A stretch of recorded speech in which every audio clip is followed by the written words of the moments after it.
ကောင်းမွန်ကြပါနော် Facebook Live Channel လေးကနေအားလုံးနဲ့တွေ့ဆုံခွင့်ရလို့ဝမ်းသာပါတယ်ရှင်ကျမတို့တွေအားလုံး20ရက်10လ2025တနင်္လာနေ့တစ်ရက်ကိုတော့ဖြတ်တန်းခဲ့နိုင်ပါပြီအခုလိုတစ်ရက်တာကိုကြော်ပြခဲ့ရခြင်းမှာအမားတွေလုပ်ခဲ့မိရလဲရှိနိုင်ပါတယ်အမားတွေအတွက်နောက်တော့ရမနေပါနဲ့နော်ပုံစံတူအမားမျိုးထပ်မမှားဖို့သင်ခန်းစာဖြစ်မှတ်ယူကြရအောင်နော်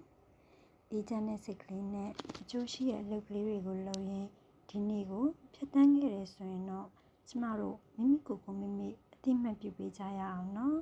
ဘယ်သူကမှအသိမှတ်ပြုလို့ဆိုရင်တော့ကိုယ့်ကိုယ်အသိမှတ်ပြုခြင်းကိုယ့်ကိုယ်ပြန်ပြီးလေးစားနိုင်ခြင်းကတကယ်ကိုစိတ်ကျဉ်းစရာကောင်းလာအောင်စိတ်ဆွမ်းအားကိုရရှိစေနိုင်ပါတယ်စိတ်ပင်ပန်းခြင်းအလုပ်ပင်ပန်းခြင်းစတဲ့စိတ်ခံစားချက်တွေနဲ့ဒီနေ့ကိုဖြတ်တန်းခဲ့ရတယ်ဆိုရင်တော့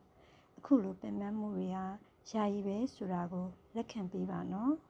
ကျမတို့တွေဘာအတွက်အခုလိုပင်ပန်းရတာလဲကျမတို့ရဲ့အနာဂတ်အတွက်လားချစ်ရတဲ့မိသားစုအတွက်လားကျမတို့တွေကအမြဲပင်ပန်းနေမှာမဟုတ်ပါဘူးကျမတို့ရဲ့အိမ်မက်ဆန္ဒတွေအတွက်ခဏတာပင်ပန်းကြရတာပါဒါကြောင့်အနာဂတ်မှာကိုမျှော်လင့်ထားတဲ့ပုံနဲ့အေဂျင့်နေမဲ့ကိုပြန်မြင်ရအောင်ပြီးဒီနေ့ပင်ပန်းခဲ့ရတာတွေကိုလွတ်ချပြီးပြေဝစွာအနားယူကြရအောင်နော်